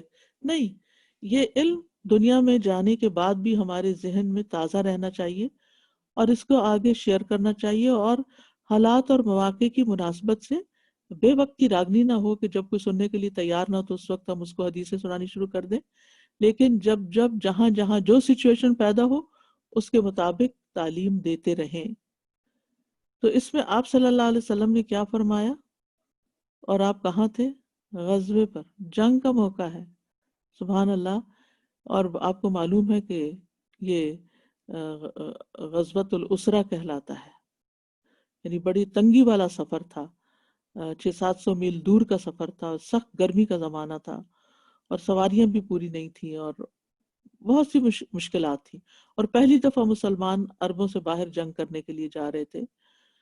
تو کئی اعتبار سے یہ غزوہ جو ہے یہ ایک مشکل سچویشن، لیکن اس میں بھی آپ صلی اللہ علیہ وسلم اپنے فرائض منصبی سے غافل نہیں ہوتے۔ آپ چمڑے کے خیمے میں تشریف فرما تھے۔ اب وہ کسی کام سے آئے ہیں نا، عوف بن مالک، کچھ پوچھنے آئے ہوں گے، کچھ بتانے آئے ہوں گے، یا کچھ لینے آئے ہوں گے، یا کچھ دینے آئے ہوں گے۔ آپ کسی بھی سفر کو امیجن کریں کہ آپ سب جاتے ہیں، کسی ہوٹل میں قیام کرتے ہیں، بچے اپنے اپنے کمروں میں چلے جاتے ہیں، آپ اپنے کمرے میں ہوتے ہیں، اور پھر وہ آپ کے کمرے میں کچھ لینے دینے یا پوچھنے کے لیے آتے ہیں۔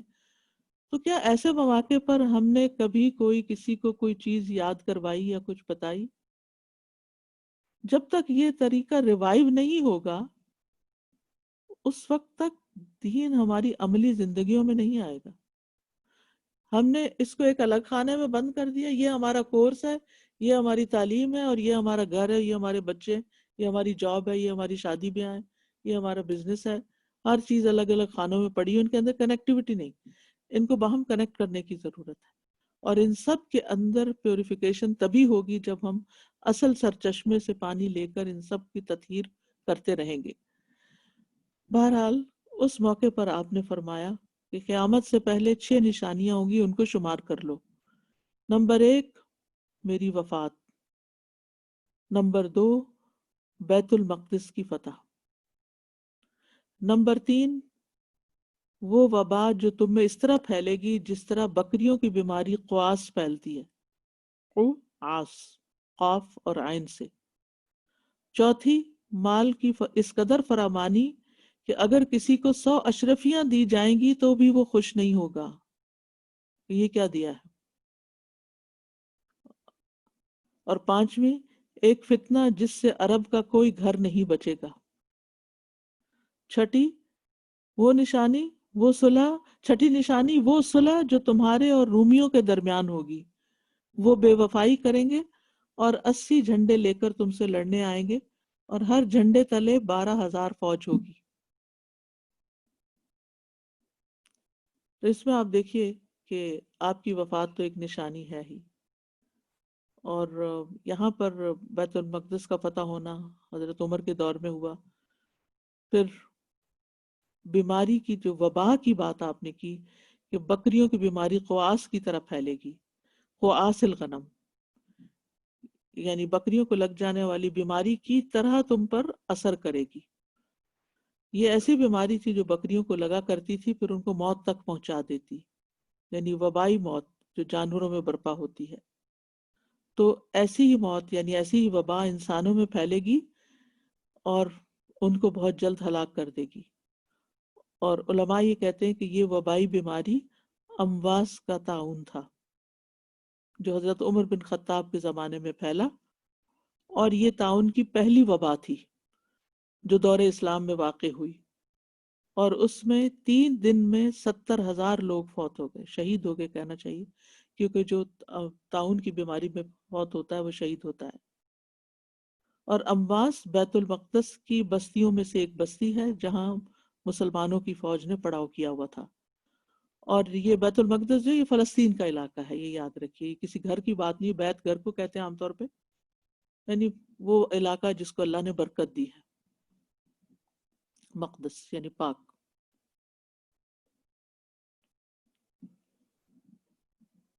تو پہلی نشانی کیا ہوئی؟ آپ کی بعثت۔ دوسری کیا ہوئی؟ آپ کی وفات۔ اور تیسری ہے امت محمد صلی اللہ علیہ وسلم کا آنا، یعنی آپ کی امت کا وجود میں آنا۔ اسماعیل بن عبید اللہ سے روایت ہے کہ ایک مرتبہ انس رضی اللہ عنہ ولید بن عبد الملک کے پاس تشریف لے گئے جو خلیفہ وقت تھا۔ اس نے ان سے پوچھا آپ نے قیامت کے متعلق رسول اللہ صلی اللہ علیہ وسلم کو کیا فرماتے ہوئے سنا ہے؟ انہوں نے جواب دیا کہ میں نے رسول اللہ صلی اللہ علیہ وسلم کو یہ فرماتے ہوئے سنا کہ تم اور قیامت دو انگلیوں کی طرح ہو، یعنی تم امت محمد اور قیامت دو انگلیوں کی طرح، یعنی اس کے بعد کوئی اور امت نہیں ہوگی۔ پہلی امتوں میں جیسے بنی اسرائیل ہے اور قوم عاد، سمود اور بہت ساری گزر چکی، لیکن اب اس کے بعد یعنی کوئی اور نبی بھی نہیں آئے گا اور کوئی اور امت بھی نہیں ہوگی۔ تو اس امت کا ہونا بھی علامات قیامت میں سے ایک علامت شمار کیا جاتا ہے۔ تیسرا ہے شق القمر، چاند کا دو ٹکڑے ہونا۔ سورۃ القمر میں آتا ہے اقتربت الساعۃ وانشق القمر، قیامت بہت قریب آ گئی اور چاند پھٹ گیا۔ یہ نشانی نبی صلی اللہ علیہ وسلم کے دور میں پوری ہو چکی ہے۔ صحیح بخاری میں آتا ہے کفار مکہ نے رسول اللہ صلی اللہ علیہ وسلم سے کسی نشانی کا مطالبہ کیا تو آپ نے چاند کے دو ٹکڑے انہیں دکھا دیے، یہاں تک کہ انہوں نے ہرا پہاڑ کو ان دونوں ٹکڑوں کے درمیان دیکھا۔ آپ دیکھیں کہ مکہ کے جتنے بھی پہاڑ ہیں، جو لوگ حج عمرے پہ جا چکے ہیں وہ جانتے ہیں کہ ہرا کی جو یعنی کہ جو ساخت ہے وہ باقیوں کے مقابلے میں بالکل مختلف ہے۔ جبل نور جس کو کہتے ہیں، اس کے جو ٹاپ ہے وہ ایک خاص اینگل پر ہے، تو اور بہت اونچی بھی ہے۔ تو اس لیے آپ صلی اللہ علیہ وسلم سے جب نشانی مانگی گئی اور آپ نے اشارہ کیا اور وہ چاند دو ٹکڑے ہوا، تو ایک ٹکڑا ادھر تھا ایک ادھر تھا، بیچ میں ہرا کا پہاڑ تھا۔ عبداللہ بن مسعود کہتے ہیں کہ ایک بار ہم رسول اللہ صلی اللہ علیہ وسلم کے ساتھ منا میں موجود تھے کہ چاند دو ٹکڑوں میں تقسیم ہو گیا ہے، ایک ٹکڑا پہاڑ کے پیچھے نظر آیا اور دوسرا ٹکڑا اس سے آگے۔ تو رسول اللہ صلی اللہ علیہ وسلم نے ہم سے فرمایا اس کے گواہ بن جاؤ۔ تو گیا اقتربت الساعہ، قیامت قریب آ چکی ہے، یہ قرآن کا بیان ہے۔ وانشق القمر، اور چاند شق ہو چکا۔ چوتھی ہے بیت المقدس کی فتح۔ بیت المقدس فلسطین کا علاقہ ہے، یہ وحی کا مرکز رہا ہے، مسلمانوں کا پہلا قبلہ۔ یہاں بہت سے انبیاء آئے اور دفن بھی ہیں۔ یہاں کی فتح کیا ہے؟ یہ نشانی اور اس کی پیشن گوئی آپ نے غزوہ تبوک کے موقع پر کی، جس کی اوپر حدیث گزر چکی ہے۔ نبی صلی اللہ علیہ وسلم کی جب بعثت ہوئی تو اس وقت بیت المقدس یا فلسطین پر سلطنت روم کے عیسائیوں کا قبضہ تھا، یہ مسلمانوں کا علاقہ نہیں تھا۔ سلطنت روم اس وقت بہت طاقتور اور با اختیار حکومت تھی۔ ان حالات میں نبی صلی اللہ علیہ وسلم نے مسلمانوں کو خوشخبری دی کہ بیت المقدس تمہارے ہاتھوں فتح ہوگا۔ ایک انہونی سی بات لگتی، یہ آپ کی پیشن گوئی تھی، اور آپ نے اسے قیامت کی نشانیوں میں شمار کیا۔ یعنی مطلب کیا تھا کہ جب یہ فتح ہو جائے اور تمہیں یقین آ جائے کہ یہ ہو گیا، آپ کی یہ بات سچی ہوگی، تو قیامت کے آنے کو بھی سچ مان لیں۔ وَإِنَّ السَّاعَةَ لَآتِيَةٌ، وہ بھی آنے والی ہے۔ بیت المقدس عمر بن خطاب رضی اللہ عنہ کے عہد خلافت میں 16 ہجری میں 637 عیسوی میں فتح ہوا۔ آپ نے اسے کفر سے پاک کیا اور اس میں ایک مسجد بنا دی۔ پھر یہ مسلمانوں کے ہاتھوں سے نکل گیا، دوبارہ فتح ہوا صلاح الدین ایوبی کے ہاتھوں 583 ہجری میں 1178 عیسوی میں، اور پھر قیامت سے پہلے دوبارہ مسلمان اس کو فتح کریں گے۔ یہ وہ وقت ہوگا جب وہاں کے درخت اور پتھر بھی بول کر کہیں گے اے مسلمان، اے اللہ کے بندے، یہ ایک یہودی میرے پیچھے چھپا ہوا ہے، آؤ اسے جلدی قتل کر ڈالو۔ یعنی کچھ حصہ تو ہو چکا پورا اس پیشن گوئی کا، اور کچھ قیامت کے قریب مزید ہوگا۔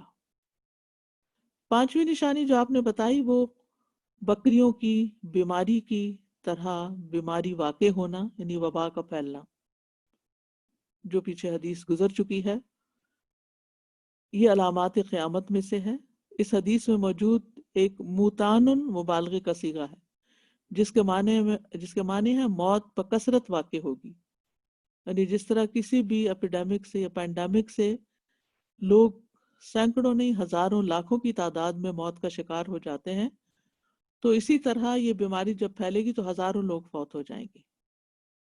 اور طاعون جو ہے یہ بھی ایک وبائی بیماری ہے، اور اس میں ایک پھوڑا یا سوزش جسم کے کسی حصے میں ظاہر ہوتی ہے، اس کے ساتھ مریض کو شدید درد اور بے چینی ہوتی ہے۔ یہ حد درجہ کنٹیجیس، متعدی اور مہلک بیماری ہے۔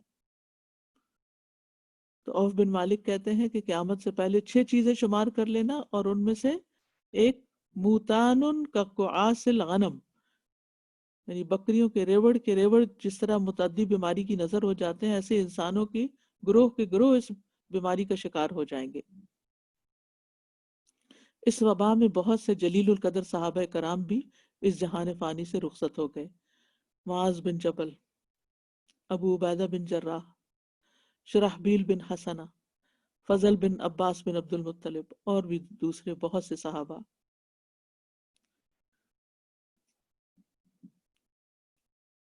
تو بہرحال آج ہم یہیں پر ختم کرتے ہیں، انشاءاللہ نیکسٹ ویک ہم پھر اسی طرح ٹیوزڈے اور وینسڈے کو اسٹینڈرڈ ایسٹرن ٹائم کے مطابق 2 بجے سے 3 بجے تک مزید نشانیوں کو پڑھیں گے۔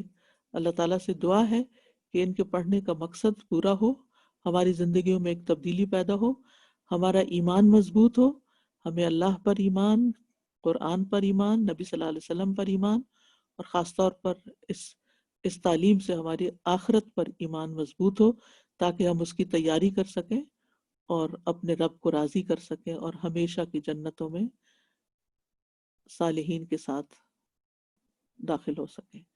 وآخر دعوانا ان الحمد للہ رب العالمین۔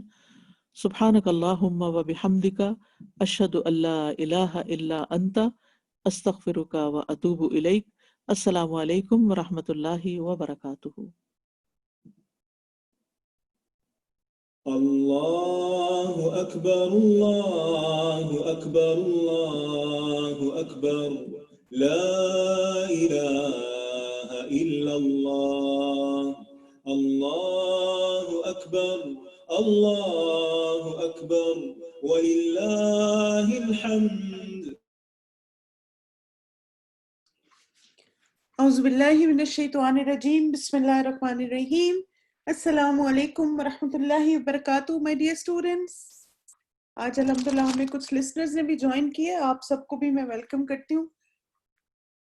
ہم نے سوچا ایک انشاءاللہ آپ لوگ فری کلاس انجوائے کریں، پھر آپ کو اچھا لگے تو آپ لوگ اس کورس کے لیے رجسٹر بھی کر سکتے ہیں انشاءاللہ۔ جزاکم اللہ خیرن کثیرہ، پیاری استاذہ، بارک اللہ فیکی۔ الحمدللہ اتنے اچھے انداز سے اس بات کی اہمیت ہمارے دلوں میں جگانے کے لیے کہ یہ علم ہمارے لیے سیکھنا کس قدر ضروری ہے۔ چلیے دعا کے بعد کچھ پوائنٹس کو کوئک سا فریش اپ کر لیتے ہیں اپنے ذہنوں میں۔ کچھ چیزیں میں آج آپ کو ریویو کراؤں گی اور کچھ انشاءاللہ ٹیوزڈے میں کلاس سے پہلے انشاءاللہ۔ اللہ تعالیٰ بس ہر کام میں آسانیاں رکھے۔ نحمدہ ونصلی علی رسولہ الکریم، اما بعد، اعوذ باللہ من الشیطان الرجیم، بسم اللہ الرحمن الرحیم۔ چلیں آپ میرے ساتھ یہ دعا مانگے۔ اللہم انی اسألک علما نافعا ورزقا طیبا وعملا متقبلا۔ اے اللہ میں تجھ سے نفع بخش علم، پاکیزہ رزق اور قبول ہونے والے عمل کا سوال کرتا ہوں۔ انشاءاللہ ہم جو آج ٹاپک ڈسکس کریں گے لیکچر کا، وہ ہے کہ علامات قیامت جاننے کے مقاصد اور فوائد کیا ہیں، ٹھیک ہے؟ اور میں چاہتی ہوں کہ آپ لوگ ساتھ ساتھ پارٹیسپیٹ کریں اور آپ مجھے بتائیں گے کہ آپ نے کتنے سارے فوائد اپنے پاس نوٹ ڈاؤن کیے، اور کچھ انشاءاللہ چیزیں مزید اس میں ایڈ کرتے جاتے ہیں۔ سب سے پہلا پوائنٹ تھا کہ یہ انسان کی فطرت کا تقاضا ہے کہ ہمیں یہ پتہ ہو کہ کیا ہوگا، کس طرح سے ہوگا۔ تو اب آپ دیکھیں کہ فطرت کے تقاضے کو کیسے آپ اس علم سے ریلیٹ کریں گے۔ یعنی انسان کو ایک سیٹسفیکشن چاہیے، کیوں؟ اس کی کیا وجہ ہوتی ہے؟ یعنی آپ اس کو ایک اور مثال سے ایسے سمجھیں کہ جب ہم کسی چیز کو اپنی آنکھوں سے دیکھ لیتے ہیں تو اس سے کیا ہوتا ہے پھر فائدہ ہمیں؟ اس سے ایمان بڑھتا ہے بالکل. اور اسی طرح آپ دیکھیں کہ شاباش ہمارے اندر پختگی زیادہ آتی ہے, ہمیں یقین ہو جاتا ہے. یعنی اگر ہمارے اندر کوئی ڈاؤٹ ہوتا ہے نا, تو جب ہم کسی چیز کو دیکھ لیتے ہیں یا ہمیں اس کے بارے میں انفارمیشن مل جاتی ہے, تو پھر ہمارا دل اس میں زیادہ جیسے جم جاتا ہے, ایک شرح صدر جس کو آپ کہتے ہیں. ٹھیک ہے, اس کی کوئی مثال قرآن سے ملتی ہے؟ کون سے نبی تھے جنہوں نے کہا تھا کہ یا اللہ میں اپنے دل کا اطمینان چاہتا ہوں؟ شاباش, ابراہیم علیہ السلام. اور پھر کیا تھا کہ ان کو کیا اطمینان چاہیے تھا کہ کس طرح اللہ سبحانہ تعالیٰ مردوں کو زندہ کریں گے. اور اب تو آپ دیکھیں اگر کوئی دل کا اطمینان چاہتا ہے تو ہمارے بیک یارڈ میں ہم ہر سیزن میں اس بات کا ایکسپیرینس کرتے ہیں, کس طرح آٹم میں ہر چیز ڈیڈ ہو جاتی اور جیسی اسپرنگ آتی ہے تو ہر چیز دوبارہ سے ریوائیو ہو جاتی ہے. بعض دفعہ تو ہمارے آپ دیکھیں کہ واٹر فلٹرز بھی کام نہیں کر رہے ہوتے, لیکن کون ہے جو ان مردہ چیزوں کو زندگی دیتا ہے؟ اللہ سبحانہ تعالیٰ. تو اس طرح جب ہم آبزرو کرتے ہیں نا چیزوں کو, تو پھر ہمارا یقین اور ایمان بڑھتا ہے. پھر اس کے بعد دل میں ایمان مضبوط ہوتا ہے. یعنی جب ہم قیامت کی علامات کو جان لیں گے تو ہمارا ایمان مضبوط ہو جائے گا. اچھا یہ بتائیں کہ ایمان مضبوط ہونے سے انسان کو سب سے بڑا فائدہ کیا حاصل ہوتا ہے؟ مثلا آپ کا قیامت کے آنے پہ ایمان مضبوط ہو گیا کہ قیامت آنے والی ہے اور ایسا ہوگا, آپ کو اس سے فائدہ کیا حاصل ہوگا؟ شاباش, ہم غور و فکر زیادہ کرتے ہیں, آخرت کی تیاری کرتے ہیں, ہمارے لیے عمل آسان ہوتا ہے. Very good. ہمارے لیے نیکیاں کرنی آسان ہوتی ہیں, ہم اپنے آپ کو پریپیئر کرتے ہیں. ایکسیلنٹ, بارک اللہ فیکم. کیونکہ آپ دیکھیں کہ جب انسان کا ایمان مضبوط ہوتا ہے تو پھر وہ چیز اس کے عمل میں خوبصورتی لے کر آتی. جب ایمان ویک ہوتا ہے نا تو پھر عمل بھی ویک ہوتا ہے. یہ دونوں چیزیں انٹرلنکڈ ہیں. جیسے میں آپ کو ایک ایگزامپل سے سمجھاتی ہوں. اگر آپ کا ایمان کمزور ہے نا تو آپ کیا کریں گے؟ آپ نماز کو ڈیلے کریں گے. آپ کہیں گے اچھا 1:30 بجے نماز کا ٹائم, اچھا ابھی تو ٹائم ہے, ابھی تو 2 بجے ہیں, ابھی تو ٹائم ہے, ابھی تو 2:30 بجے ہیں, ابھی تو ٹائم ہے 3 بجے ہیں. پھر آپ کہتے ہیں وہ عصر تو 5:30 شروع ہوتی ہے, 2.5 گھنٹے پڑھیں. اور پھر کیا ہوتا ہے؟ ڈیلے کرتے کرتے کرتے آپ 4 4:30 بجا دیتے ہیں اور پھر آپ کہتے ہیں چلو اب نماز پڑھ لیں. اب یہ نا ایک ایگزامپل ہے ایمان کی کمزوری کی. اب جس انسان کو یہ پتا ہوتا ہے کہ میری موت کسی وقت بھی آ سکتی, تو اس کو کیا پھر اس کو ایک جیسے فکر لگ جاتی ہے کہ نہیں میں نماز پڑھ لوں, پتہ نہیں اتنی زندگی بھی ہے کہ نہیں کہ عصر تک میں زندہ ہوں کہ نہیں, اتنی زندگی ہے کہ نہیں کہ 2 بجے تک میں زندہ ہوں یا نہیں. آپ ریلیٹ کر پا رہے ہیں کہ کیسے ہمارا پرسپیکٹیو چینج ہو جاتا ہے towards life, towards good deeds, towards opportunity, جیسے ہی ہمارا ایمان بڑھتا ہے. اب آپ دیکھیں ہمارا ایمان بڑھ گیا, موت کسی وقت بھی آ سکتی, اس پہ ہمارا ایمان ہے. It can come any time any second. تو ہم پھر نا دلوں میں ناراضگیاں نہیں پالتے. Yes exactly. یہ جیسے یاسمین نے بہت اچھا ریمائنڈر دیا ہے, نبی صلی اللہ علیہ وسلم کی ایک حدیث کا مفہوم بھی ہے کہ ہر نماز ایسے پڑھو گویا تمہاری آخری نماز ہے. پرائرٹی چینج ہو جاتی. ایگزیکٹلی. پھر آپ دیکھیے کہ ایک اور جو ایک چلے اب یہ کہ آپ نے کسی طرح پڑھ لی نماز, وقت پہ آپ پڑھنے کے عادی. اب پڑھتے ہوئے ایمان کی کمزوری کیا ہے؟ جلدی جلدی پڑھنا, ڈسٹریکٹ ہونا, سنت کے بعد فون چیک کرنا, نفل کے بعد فون چیک کرنا, فرض پڑھ کے فون چیک کرنا. اب یہ کیا ہے؟ یہ بھی نماز کے دوران ایمان کی کمزوری. یعنی جس انسان کو یہ پتا ہو کہ اٹ کین بی مائی آخری نماز, تو وہ ایسی حرکتیں کرے گا کبھی نماز میں کہ ہر مثلا 1 یونٹ کے بعد اس کو فون ضرور چیک کرنا. جب ایمان کمزور ہوتا ہے تو ہم ڈسٹریکٹڈ قسم کی نماز پڑھتے ہیں, نہ دل انوالو ہے نہ جسم انوالو. لیکن جب ایمان مضبوط ہوتا ہے تو نمازوں میں خشوع ہوتا ہے, اور پھر ہم کہتے ہیں it can be my last namaz, اور ہو سکتا ہے یہ میری آخری نماز ہو, اس کے بعد میں بھی پتہ نہیں میری موت کا وقت ہے، صحت کا پتہ نہیں، حالات کا پتہ نہیں. ٹھیک ہے، بالکل فکر ہو جاتی. ایگزیکٹلی. پھر اس کے بعد تیسری چیز تھی، جیسے ابھی بھی ہم بات کر رہے، ایمان بڑھتا ہے تو انسان نیکیوں میں سبقت کا جذبہ ہمارے اندر پیدا ہو جاتا. ہوتا ہے ایسے. اب آپ دیکھیں یہ دونوں چیزیں انٹر لنکڈ ہیں، یعنی ایمان بڑھا تو نیکیوں میں سبقت بڑھی. قیامت کے دن کے بارے میں جب پتہ چل گیا تو اب کیا ہے، آپ ہر اپرچونٹی اویل کرنا چاہتے ہیں نیکیاں کرنے کی. جیسے آپ دیکھیں اب یہ کلاس ہے نا، تھوڑا سا اور ٹائم ہو سکتا ہے کچھ لوگوں کے لیے ہو. ماشاءاللہ کچھ لوگ تو بہت اس ٹائم سے خوش ہیں، وہ کہتے ہیں کہ بچے اپنی آن لائن کلاس لے لیتے ہیں صبح، اور یہ وقت ہمارے پاس کمپیوٹر اویلیبل ہوتا ہے تو ہم بڑی آسانی سے اس وقت کلاس لے لیتے ہیں. مگر کچھ کے لیے تھوڑا سٹرگل ہوتا ہے. لیکن اب کیا ہے کہ جسے یہ ہوتا ہے کہ نہیں، میں بھی مجھے پھر اپرچونٹی ملے یا نہ ملے، لائیو کلاس میں جانا اٹینڈ کرنا it's always better than recordings. تو مجھے ایک ایفرٹ کرنی ہے تو ہم پھر سبقت بھی کرتے ہیں. بالکل ہمیں حقوق العباد کا خیال آتا ہے، ہمیں اپنے فرائض یاد رہتے ہیں، یعنی ہم پھر چیزوں کو لائٹلی نہیں لیتے. پھر آپ دیکھیں کہ یہ تینوں پوائنٹس جو تھے نا یہ انٹر لنک تھے، کہ جب ہم قیامت کی علامات کے بارے میں جان جاتے ہیں اس کے تو کیا ہمیں فائدہ ہوتا ہے. ایک تو ہمیں اپنی اصل زندگی کی فکر لگ جاتی ہے.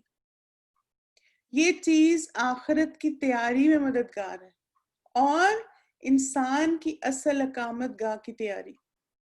یعنی ان تینوں باتوں کا اگر آپ خلاصہ کریں تو کیا ہے کہ انسان زیادہ آخرہ اورینٹڈ ہو جاتا ہے. جیسے آپ نے دیکھا ہوگا نا کچھ لوگ کیسے ہوتے ہیں، دنیا اورینٹڈ. ہر چیز میں نا سب سے پہلے وہ دنیا کا سوچتے ہیں. مثلا کھانا نہیں بنا، آپ کو بھوک لگی، دنیا اورینٹڈ کیا کہے گا، کبھی بھی ٹائم پہ کھانا نہیں ملا، بس مصیبت ہی پڑی رہتی، کبھی یہ نہیں ہوتا، کبھی اس کو کمپلینز. آخرہ اورینٹڈ انسان کیا سوچے گا، صبر کرنا، شکر کرنا. الطائم الصابر الطائم الشاکر کالصائم الصابر، کہ کھانے کے بعد شکر ادا کرنے والا صبر کرنے والے روزدار کی طرح. یعنی ہم پھر کیا کہتے ہیں، بھوک بھی لگ رہی، کھانا بھی ریڈی نہیں، کمپلین کرنے کی وجہ ہم کیا کہتے ہیں، اللہ کا شکر ہے، اللہ سبحانہ تعالیٰ صبر پہ اجر دیتے ہیں. یعنی کیسے آپ دیکھیں ہمارا پرسپیکٹیو چینج ہو جاتا ہے ٹورڈز لائف، جیسے ہی ہمارے اندر یہ احساس مضبوط ہوتا ہے کہ ہر چیز کا اجر ہے، اور مجھے دنیا کی چھوٹی چھوٹی باتوں پہ اپسیٹ ہونے کے بجائے بڑے فائدے کے بارے میں سوچنا ہے. جیسے آپ دیکھیں، میں ایک اور چیز آپ کو اگزامپل دیتی ہوں پرسنل لائف سے، کہ جیسے آپ کی ہسبینڈ سے کوئی لڑائی ہو گئی یا کوئی مس انڈرسٹینڈنگ ہو گئی. اب کیا ہے، جب ہم آخرہ اورینٹڈ ہوتے ہیں تو ہم کیا سوچتے ہیں، پتہ نہیں ہو سکتا ہے it could be last day of my life اور ہز لائف. تو کیا یہ بات اتنی سیریس ہے کہ ہم اس جھگڑے کو اتنا لنگر آن کریں. اب دیکھیں نا بہت سارے کپلز میں ایسا ہوا کہ they weren't talking to each other، اور ایک اسپاؤس جو ہے they passed away، ان کی ڈیتھ ہو گئی. اب دوسرے اسپاؤس کو کیا تھا، ہسبینڈ یا وائف، اب پوری زندگی ریگریٹس میں کہ اتنی بھی تو بڑی بات نہیں تھی، بات ہی کر لیتے، جھگڑا ختم کر دیتے. جیسے وہ کہتے ہیں نا کہ کبھی بھی آپ سونے ناراض ہو کے نہ سوئیں اپنے اسپاؤس سے. سیٹل ایوری تھنگ، دل بڑا کر لیں، معاف کر دیں، آپ پہل کر لیں تاکہ ہم ان ریگریٹ سے محفوظ ہو سکیں. اسی طرح آپ دیکھیں کہ جیسے آپ کے بہن بھائیوں سے بعض دفعہ ناراضگی ہو جاتی، تو ہمیشہ اسی بات کو بار بار اپنے آپ کو ریمائنڈ کرایا کریں کہ is it that big of a deal. یعنی اگر میں مر جاؤں تو آپ دیکھیں، آپ مر جائیں تو آپ کا بھائی ہمیشہ ایک ریگریٹ میں رہے گا، ہے میں اپنی بہن سے بات کر ہی لیتا. بھائی کو کچھ ہو گیا، آپ ایک ریگریٹ میں رہیں گے، اب اتنی بھی کوئی بڑی بات نہیں تھی کہ میں اس سے بات ہی نہیں کر رہی تھی. تو اس لیے جب انسان آخرہ اورینٹڈ ہوتا ہے تو وہ ایک بڑا ہمبل، ڈاؤن ٹو ارتھ اور فوکسڈ انسان بن جاتا ہے. اس کے لیے اللہ کی رضا، اس کے لیے جنت، اس کے لیے باقی سب چیزیں امپورٹنٹ ہو جاتی. تو آپ دیکھیں کیسے ہم ایک اچھے اور پروڈکٹیو اور پازیٹیو انسان بنتے ہیں جیسے ہی ہمیں یہ احساس ہوتا ہے کہ لائف از سو انپریڈکٹیبل. آخری بات بہت پیاری ایک حدیث استاذہ نے شیئر کی تھی کہ ابن عمر رضی اللہ عنہ سے مروی ہے، وہ کہتے ہیں کہ میں رسول اللہ صلی اللہ علیہ وسلم کی خدمت میں حاضر تھا کہ ایک انصاری صحابی آپ کے پاس ہے. انہوں نے نبی صلی اللہ علیہ وسلم کو سلام کیا، پھر کہا اے اللہ کے رسول صلی اللہ علیہ وسلم، مومنوں میں سب سے زیادہ افضل کون ہے؟ آپ صلی اللہ علیہ وسلم نے فرمایا ان میں سے جس کا اخلاق سب سے اچھا ہو. انہوں نے کہا کون سا مومن زیادہ عقل مند ہے، یعنی کون سے مومن زیادہ عقل مند ہیں؟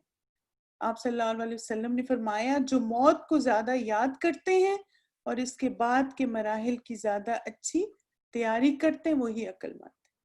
تو ماشاءاللہ ہم سب نے جو ڈیسیژن لیا اس کورس کو کرنے کا، so it is full of wisdom. اللہ سبحانہ تعالیٰ ہم سب کی کوششیں قبول کرے.